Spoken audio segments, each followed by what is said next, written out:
Hello dear student, स्वागत है आपका एक नई क्लास में। आज की क्लास में हम पढ़ने वाले हैं क्लास 10th मैथमेटिक्स के अंतर्गत बहुत ही इंपॉर्टेंट क्वेश्चन को देखने वाले हैं। ठीक है, तो क्वेश्चन क्या है? क्वेश्चन है कि सिद्ध कीजिए कि कड़ी में 3 एक अपरिमेय संख्या है। ठीक है, तो बहुत ही इंपॉर्टेंट है, आपके बोर्ड एग्जाम में काफ़ी बार पूछा भी गया है यह प्रश्न। तो ध्यान से देखना किस प्रकार से करने वाले हैं। ठीक है, इससे पहले हम कड़ी में 2, कड़ी में 5 और कड़ी में 7 को बता चुके हैं। अगर उन सभी को देखना चाहते हो तो लिंक्स मिल जाएगी डिस्क्रिप्शन बॉक्स में, या आप प्लेलिस्ट को चेक कर सकते हो। ठीक है, प्लेलिस्ट में सभी वीडियो अपलोडेड है। ये जो कड़ी में 2 आपको मिल जाएगा, कड़ी में 3 मिलेगा। ठीक है, कड़ी में 7, कड़ी में 5। ठीक है, और जो आपके जो ऐड करके यानी कि प्लस में जो रहते हैं और जो भाग में रहते हैं उन सभी का, ठीक है, उन सभी को हम सिद्ध कर चुके हैं। वो सभी वीडियो आपको प्लेलिस्ट में आपको मिल जाएगी। ठीक है, तो एक बार जरूर प्लेलिस्ट को चेक कीजिएगा। ठीक है, ठीक है, तो आज की वीडियो में हम सिद्ध करेंगे कि जो कड़ी में 3 है एक अपरिमेय संख्या है। इसको आज हम सिद्ध करने वाले हैं। ठीक है, तो किस प्रकार से सिद्ध करेंगे जरूर देखते हैं।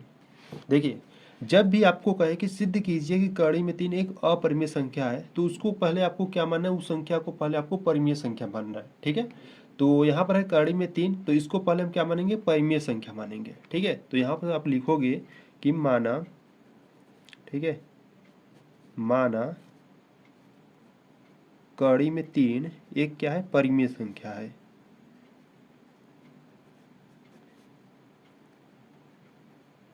ठीक है, माना कड़ी में 3 क्या है? परिमेय संख्या है। ठीक है, तो परिमेय संख्या आप जानते हो जिसे हम p बाई क्यू यानी कि अंश बटे हर के रूप में लिखते हैं, जहां हर यानी कि जो q का मान है वो 0 नहीं होना चाहिए। ठीक है, और ये p और q आपके क्या है? पूर्णांक होते हैं। ठीक है, तो ये जो कड़ी में 3 है इसके हम बराबर दिखा देंगे। ठीक है, तो यहाँ से हो जाएगा कड़ी में 3 बराबर हम दिखा देंगे परिमेय संख्या यानी कि p बाई क्यू के रूप में। ठीक है, और यहाँ से हम बता देंगे कि जहाँ q का मान 0 नहीं होना चाहिए। ठीक है, तो यहाँ से हम लिख देना है। ठीक है, यहाँ से आपको लिख देना है जहाँ P व Q, ठीक है, P व Q कोई क्या है? आपका पूर्णांक है। ठीक है, इस प्रकार से आपको लिखना ही होगा। ठीक, तो देखो यहाँ पर पहले हम क्या किए हैं? माना जो कड़ी में 3 है उसको परिमेय संख्या मान लिए। ठीक है, अब कड़ी में 3 को आप परिमेय संख्या के बराबर दिखा दिए। ठीक, और ये बता देना कि जहाँ Q का मान 0 नहीं होना चाहिए, और ये जो P और Q है ये आपके क्या है? पूर्णांक है। ठीक है, तो यहाँ देखो, यहाँ पे जो Q है ये क्या है? भाग में है। ठीक है, जैसे उधर ले जाओगे तो क्या हो जाएगा? मल्टीप्लाई यानी गुणा में हो जाएगा। ठीक है, तो यहाँ से P बराबर हो जाएगा कड़ी में 3 इंटू क्यू हो जाएगा। ठीक, तो यहाँ से देखो क्या करेंगे? यहाँ से हम दोनों पक्षों का वर्ग करेंगे। ठीक है, तो यहाँ से दोनों पक्षों का वर्ग लिखे हुए यहाँ पे, तो यहाँ पे आप लिखना कि दोनों पक्षों का वर्ग करने पर, ठीक है, दोनों पक्षों का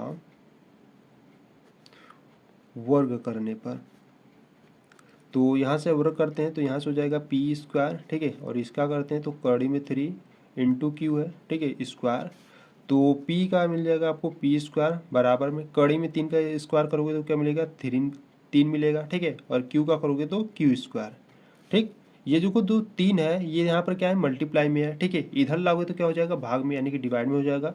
तो यहाँ से आप लिखोगे पी स्क्वायर, यहाँ पर गुणा में, इधर लाओगे तो बट्टी में हो जाएगा, बराबर में आपका क्यू स्क्वायर बच्चा। ठीक है, इसको समीकरण नंबर 1 बना लो। ठीक, तो यहाँ पर अगर हम बात करें, ये जो 3 है वो किसको विभाजित कर रहा है? पी स्क्वायर को विभाजित कर रहा है। ठीक है, यानी कि देखो यहाँ पर जो 3 है इसको आपको इस प्रकार से लिखना होगा, जो 3 है वो पी स्क्वायर को, ठीक है, जो 3 है वो पी स्क्वायर को विभाजित करता है। ठीक है, अगर जो 3 है अगर पी स्क्वायर को विभाजित कर रहा है तो पी को भी करेगा। ठीक है, देखो कैसे, जैसे मान लो यहाँ पर है 3 का वर्ग और बट्टे में आपका 3 है। ठीक है, ये जो 3 है अगर 3 स्क्वायर को विभाजित कर रहा है, 3 का स्क्वायर कितना होता है? 9 होता है, बट्टे में 3 है, इसको जब आप काटोगे 3 एकम 3, 3 त्रिका 9, यानी कि 3 बार में विभाजित कर रहा है। ठीक है, तो यहाँ से समझो ओवरऑल कि जो 3 है अगर वो 3 स्क्वायर को विभाजित कर रहा है, ठीक है, तो 3 को भी करेगा, 3 एकम 3। ठीक है, तो इसी प्रकार यहाँ पर भी समझ लो, जो 3 है अगर पी स्क्वायर को विभाजित कर रहा है तो पी को भी करेगा। ठीक है, तो इसको आपको लिखना होगा, जो 3 है वो पी को भी विभाजित करेगा, पी को भी विभाजित करेगा। ठीक है, इसको समीकरण नंबर 2 बना लेना। ठीक, तो इतना करने के बाद आपको पुनः मानना होगा। ठीक है, देखो आप सिद्ध क्या कर रहे हो? आप सिद्ध कर रहे हो कड़ी में 3। ठीक है, तो यहाँ पर आप मानोगे। ठीक है, तो यहाँ पर लिखोगे पुनः माना, पुनः माना p बराबर, कड़ी में 3 सिद्ध कर रहे हो तो यहाँ पे 3 मानोगे, और यहाँ पर कोई पूर्णांक ले लो, ठीक है, जैसे हम k ले लेते हैं, तो यहाँ पर आपको बता देना है कि जहाँ k कोई क्या है, पूर्णांक है, ठीक है, जहाँ k कोई पूर्णांक है, ठीक है।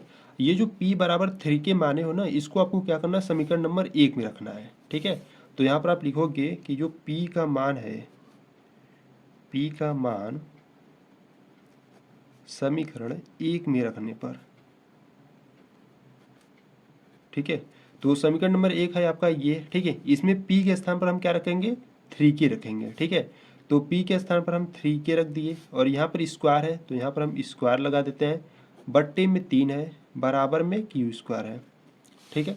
तो इसको आगे हल करेंगे। देखो इसको पहले क्या करो, ओपन करो, तो 3 का स्क्वायर कितना होता है, 9 होता है, और k का k स्क्वायर बट्टे 3 है, बराबर में q स्क्वायर, 3 एकम 3, 3 त्रिक 9, यानी कि क्या बचा, 3k स्क्वायर बराबर में q स्क्वायर। अच्छा जी, देखो यहाँ पे 3 यहाँ पर गुणा में है, जैसे उधर भेजोगे तो भाग में हो जाएगा, यानी कि k स्क्वायर बराबर q स्क्वायर बट्टे 3, ठीक है। जो 3 है वो किसको विभाजित कर रहा है, q स्क्वायर को। जैसे देखो यहाँ पर ऊपर देखिए, ऊपर इसी प्रकार से लिखे थे ना, जो 3 है p स्क्वायर को विभाजित कर रहा है, तो जो 3 है वो p को भी विभाजित करेगा, ठीक है। इसी प्रकार से यहाँ पर भी आपको लिखना होगा, जो 3 है वो q स्क्वायर को विभाजित कर रहा है तो q को भी करेगा, ठीक है। तो यहाँ पर आप सीधे से लिख दो, जो 3 है वो q स्क्वायर को विभाजित करता है, ठीक है। अगर q स्क्वायर को विभाजित कर रहा है तो q को भी करेगा, ठीक है। तो जो 3 है वो q को भी विभाजित करेगा, q को भी विभाजित करेगा। इसको समीकरण नंबर 3 बना लो, ठीक है। तो यहाँ से अगर हम देखो समीकरण 2 और समीकरण 3 से बात करें तो देखो जो 3 है वो p को भी विभाजित कर रहा है, और यहाँ पर जो 3 है वो q को भी विभाजित कर रहा है, ठीक है। तो समीकरण 2 और 3 से हम कह सकते हो कि जो इसमें 3 है और इसमें जो 3 है वो क्या है, उभयनिष्ठ है, ठीक है। तो आप यहाँ से कह सकते हो चूँकि समीकरण 2 व 3 से, ठीक है, समीकरण 2 व 3 से हमें यह पता चलता है, यह पता चलता है कि p व q, ठीक है, p व q का जो गुणनफल, ठीक है, हाँ सॉरी, p व q का उभयनिष्ठ गुणनफल, ठीक है, यहाँ पर आप लिख देना उभयनिष्ठ, ठीक है, कॉमन है ना, तो उभयनिष्ठ गुणनफल कितना है, 3 है, ठीक है। देखो कैसे, यहाँ पे समीकरण 2 में अगर देखोगे तो यहाँ पे जो 3 है वो किसको विभाजित कर रहा है, p को कर रहा है, ठीक है, यानी कि 3 किसको कर रहा है, p को कर रहा है। और समीकरण नंबर 3 में देखोगे जो 3 है वो q को भी विभाजित कर रहा है, ठीक है, यानी कि p और q का जो उभयनिष्ठ है वो क्या है, 3 है, ठीक है। तो यही यहाँ पर लिखे हैं कि समीकरण 2 और 3 से हमें यह पता चलता है कि p व q का जो उभयनिष्ठ गुणनफल है वो क्या है, 3 है, ठीक है, जो हमारी कल्पना के विपरीत है, ठीक है, जो हमारी कल्पना के विपरीत है, ठीक है। ये स्टेटमेंट आपको लिखना ही होगा, ठीक है, तभी आपको फुल मार्क्स मिलेगा, जो हमारी कल्पना के विपरीत है, ठीक है। अतः यह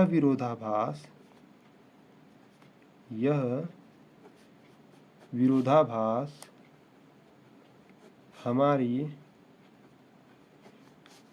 गलत कल्पना के कारण हुआ है, ठीक है, गलत कल्पना के कारण हुआ है कि जो कड़ी में कितना 3 है ना, जो कड़ी में 3 है एक क्या है, परिमेय संख्या है, एक परिमेय संख्या है। अतः कड़ी में 3 एक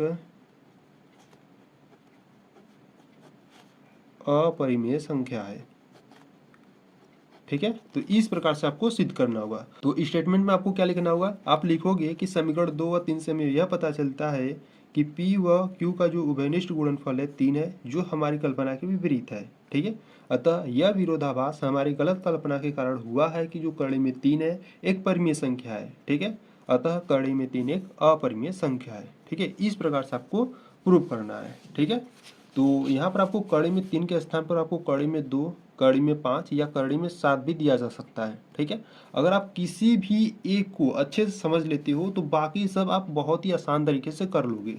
ठीक है, तो कमेंट में बताना वीडियो आपको कैसा लगा। अगर आपको यूजफुल लगा तो एक कमेंट जरूर कीजिएगा। ठीक है, तो चलो मिलते हैं नेक्स्ट वीडियो में, तब तक के लिए जय हिंद जय भारत।